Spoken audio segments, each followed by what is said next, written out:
नरसिंहकवचं वक्ष्ये प्रह्लादेनोदितं पुरा सर्वरक्षाकरं पुण्यं सर्वोपद्रवनाशनम्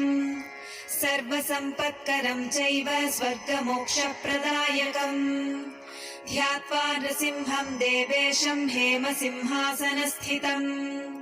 विवृतास्यं त्रिनयनं शरत् इन्दुसमप्रभम्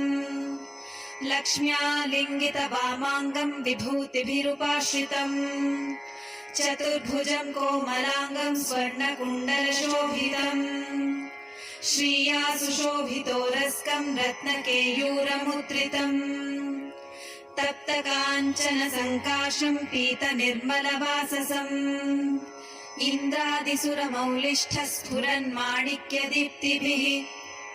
विराजितपदद्वन्द्वं शङ्खचक्रादिहेतिभिः गरुत्मता च नरसिंहकवचं वक्ष्ये प्रह्लादेनोदितं पुरा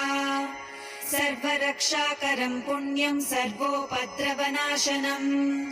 सर्वसम्पत्करं चैव स्वर्गमोक्षप्रदायकम्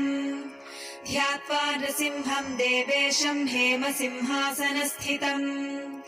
विवृतास्यं त्रिनयनं शरत् इन्दुसमप्रभम्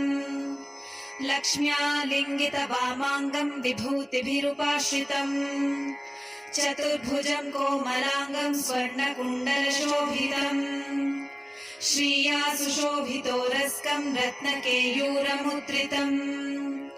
तप्तकाञ्चन सङ्काशं पीतनिर्मलवाससम् इन्द्रादिसुरमौलिष्ठः स्फुरन्माणिक्यदीप्तिभिः विराजितपदद्वन्द्वं शङ्खचक्रादिहेतिभिः गरुत्मता च नरसिंहकवचं वक्ष्ये प्रह्लादेनोदितं पुरा सर्वरक्षाकरं पुण्यं सर्वोपद्रवनाशनम्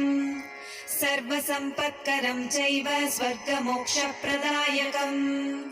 ध्यात्वा नृसिंहं देवेशं हेमसिंहासनस्थितम् विवृता